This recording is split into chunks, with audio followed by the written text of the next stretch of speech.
Hello from the Fiesta Bowl. We are in Scottsdale, Arizona with the Michigan Wolverines this week as they get set to take on TCU in the college football playoff. There have been so many huge moments for this Michigan team this season. They have rolled to 13-0. Of course, the biggest point of the season was when they beat Ohio State in the regular season finale, and then they won the Big Ten title game for the second straight season. Now they get set to take on number 3 TCU here in Scottsdale coming up on Saturday. Blue! Let's go blue! Let's go blue! Let's go blue!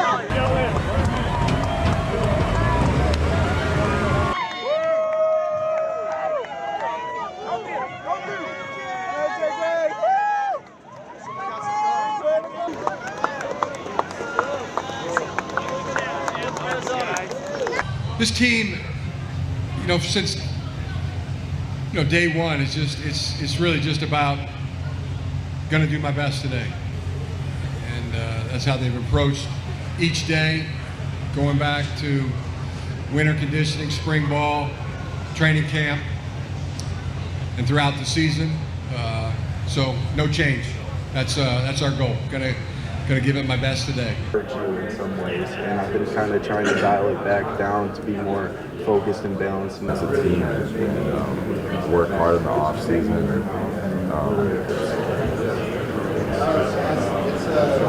It's awesome to be out west. This is my first time out west, so being able to come out here and see everything and experience, just what a great time it's going to be. And I'm excited. This is somewhere I've never been, so just kind of taking it all in, but staying focused at the same time.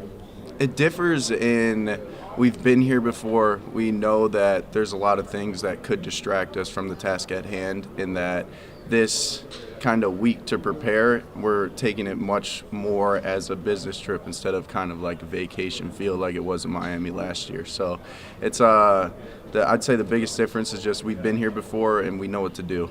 We welcome challenges, whether it's mentally or physically. Whether you're going against somebody that's going to be a top 10 pick in the draft, and you got to bring everything you got every play, or whether it's something that you're going against that you probably haven't faced at all this year. We welcome it, and we love opportunities to show what we're made of, and we get one of those on Saturday.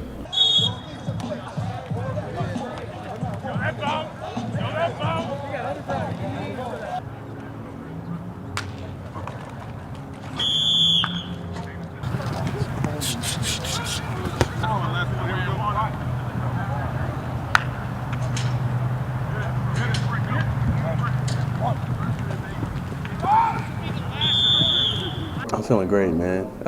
This month has definitely helped me a lot, and I'm ready to play football again. These guys have been fighting for their lives every week without me, and winning without me, and now I've been their biggest cheerleader, but it's time for me to play again. I was just looking at everybody lacing up their cleats and putting on their armor and stuff like that, and I was just like, I would give anything to go out there and fight with them, but I couldn't. So I just take on the role again as cheerleader, and I cheer them boys on. But it's been hard. It's been really hard. You can kind of get an idea of how a team's going to perform by how seriously they took the offseason. I've said on multiple occasions that the wins get won in the summer and winter. So if you ain't working hard then, you're going to be losing. So we kind of prepared for that, expected that, needed that to happen, and we weren't going to let it go any other way. This year is more business. We know what to expect. The core of our team was here last year and knew that feeling after the game and knew that we didn't want that again this year. So we just came in this whole month and had a completely different mindset, I think, and just more about business. Didn't really listen to any outside noise. We were there together, and we were there for one purpose. There was that bad taste in your mouth that we really want to get back here so bad. And ever since that the time ran out in that game, I think everybody knew that we wanted to get back here, that we can get back here and go even further this year. For Michigan, remember back to the beginning of the season, there was that quarterback competition between J.J. McCarthy and Cade McNamara. Well, McNamara lost that job. He is now off to Iowa. J.J. McCarthy, though, came in and took this job and won it convincingly. McCarthy is just a sophomore, but you can see just how wise he is beyond his years. In a time when NIL money is dominating conversations, McCarthy has actually donated over $30,000 to children's charities since last season. That includes charities in Michigan and his hometown of Chicago, plus the local children's hospitals for every single opponent that Michigan has played on the road over the last 2 years. His mission is about so much more than just football. For me, I just have such an amazing opportunity, and I'm so blessed to be in the position I am in, and just being able to give back and kind of pay forward to the next generation, be able to show them just someone making a positive change in this world is my kind of internal drive, and be able to make this world a better place at the end of the day. All right, I've got Isaiah Hull from the Tegna Locked On Wolverines podcast with me as we sit here in Scottsdale, Arizona. It is a stunning property here at Camelback. It's incredible. This whole week certainly has a big-time feel for Michigan, and it's been a good week so far. And I think all the Michigan players, though, they feel very, excuse me for saying it, but they feel locked in as from everything they've said so far. Oh, absolutely. This is a business trip. This isn't a situation where they have a bunch of activities that they're partaking in. I know they went to dinner at Fogo de Chao yesterday. I think that's about the extent of the type of thing that they are doing this week. They're not going to the beach. Obviously, there's no beaches around here. There's not a bunch of different distractions that they've had in the past, and that was an important thing for them. I think last year they said that the moment it felt like, okay, we're locked in, we're ready to go, but then they found themselves really just kind of reveling in the things that Miami had to offer, and things are a little bit different now. They understand kind of what it takes, having gone through it once. And they're not just happy to be here. Now, they didn't think that that's what their mentality was last year, but having been there for the first time, not having expected to be there, I think things have changed a bit. So now, at this moment, they definitely feel like they know what it takes to make it to that next step. This has been a goal of theirs since the beginning of before the season started. It was one of their 4 goals, and it's the only one really left to get to and win the national championship, and they're doing everything they can in order to be able to do that. And I find it so fascinating that it feels like every single guy that we have talked to the last 2 days has basically echoed that exact sentiment. Like they've all said, like, yeah, last year, you had Miami, last year you had the beach, we were so excited to be there. And there is something to that. When you beat Ohio State for the first time in forever, when you win a Big Ten championship for the first time in forever, like, yeah, there is something to be said about just being excited to be there. I don't know, I think it's human nature almost. I don't think you can fault them for the way they felt last year, having never gone through it, but there is certainly something to being here for a second time, it feels like, that will be helpful at least. Oh, absolutely. And I think that it is a thing where with that Ohio State game, for instance, and I know with the fan base, it was something similar in the sense of going to the college football playoff. It was kind of like everything that they have at this point is house money. Everything's gravy. Yeah. And now the going out and beating Ohio State on the road in Columbus, that was something that was expected.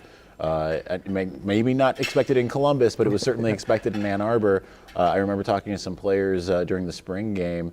One player, actually, Brad Robbins, the punter, pulled me aside and said, "This is what we want to do. This is what we intend on doing, and this is what we think is going to happen." And they've done it. And I think that it's a little bit different when, like you said, you don't know exactly what's going to happen. You have a hope. But then once you actually turn that hope into actual reality, that changes things significantly. So now they have their eyes set on more because they know that they're capable of more. And I think the thing will be interesting is to see if TCU, they haven't been here before. Yeah. They say that, hey, we're locked in, we come here, we want to win the game. Again, it's a difference between knowing how to handle the expectations versus hoping. Yeah, you're around this team so often, and you are up in Ann Arbor. Can you think back to a couple years ago, after the COVID year, there were a lot of people that wanted Jim Harbaugh fired. I fully admit I was one that was very hard on Jim Harbaugh, and I think there were a lot of Michigan fans that were in that same exact camp, and I think rightfully so after that season. But he has turned things around, and I have admitted 15,000 ways that I was wrong. And I think that's important for people to do, by the way. But how bad was it 2 years ago, and how did he get this thing back to this spot in your mind? Well, it was pretty bad. I mean, it was difficult to envision any kind of circumstance in which suddenly could turn things around. I mean, and if Michigan hadn't had the oddly fortunate timing of getting the whole team basically getting COVID, I mean, Jim Harbaugh was trying to put a scout team out there to play Ohio State. I know a lot of people think that they were ducking. I don't know how this is going to play in Ohio, by the way, but go ahead. But I mean, I knew very well that Jim Harbaugh was trying to play that game, and he was about to have Dan Villari as the starting quarterback. It was going to be a bunch of guys that don't even have their names on the back of their jerseys at practice. You know, that those types of guys were going to be playing against one of the best Ohio State teams. Things would have certainly not worked. Yeah. You know, he would have been gone at that point because I think the Ryan Day hang 100 comment would have come to fruition against that team. How he's turned it around, I think it was just more of kind of how he started the season with the idea of like, this is the offense that we need to run. It needs to be more akin to the types of things I ran at Stanford, the San Francisco 49ers, but then just getting a complete team buy-in. And I think it started with the player-led leadership. You know, guys like Aiden Hutchinson and Josh Ross that said, this is unacceptable. I think that's where it really started. It had less to do with the head coach as much as the players saying, like, we cannot do what we just did. And then getting a quarterback that was that wasn't all about himself in a certain way. No offense to Joe Milton, but Cade McNamara was a quintessential team guy. Yeah. And for them to be able to just kind of all coalesce, become kind of a hive mind. You know, you talk about the idea of every player that you talk to is saying the same thing. That is kind of what this team is. They're all pulling in the same direction. They're not factional. And we've seen some of these Michigan teams, including that one, being factional. And then getting the right coaches in place that, again, they weren't worried about moving up the ladder as much as they were just being really good at their job. And I think that was kind of the start. But it was bad. I mean, at the moment, Jim Harbaugh was taking a pay cut. People were looking at the situation as he's a dead man walking. How on earth is he going to beat Ohio State? You know, he was 0 for 6, and then suddenly everyone pulling in the same direction, really having that quintessential team, that changed things. And the player-led leadership is what really kind of started that. Him being able to rely on his team captains. There was accountability that didn't exist beforehand, and it started with that and the energy. You know, we heard that throughout. Energy throughout spring practice. It carried into the season. Getting to beat a team like Washington, which maybe wasn't as good, but people thought in the preseason that Washington was going to be a formidable team, and they went from there, and that was kind of the first step of, okay, we can do it. And then going to Wisconsin and beating them in Madison for the first time in 20 years, coming back and beating Nebraska, and then even with the loss to Michigan State, this was something we heard this week, was that we came together as a team and we recognized we can either let this beat us and take us down the same path we've gone down just about every year, or we can let it fuel us to that next step. And they did that. And then now this year, they went into the year knowing we can beat Ohio State. We can win the Big Ten. We can make it to the college football playoff. Now we just need to figure out how to get more out of it.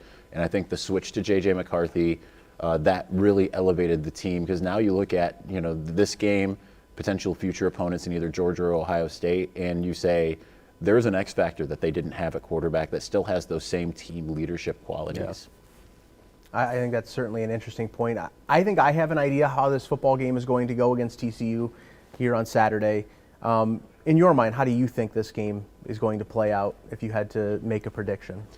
I think honestly it's one where after listening weirdly to the defensive people today and Jesse Minter and everything, I got more cautious than I have been, but I'm going to take myself back out of that just because when you hear them raving and then you hear Quentin Johnston say nothing's really standing out about the Michigan secondary, that will certainly raise some alarms. But I think that when I look at this offense that TCU has, Michigan's defense is built to stop offenses like this, right?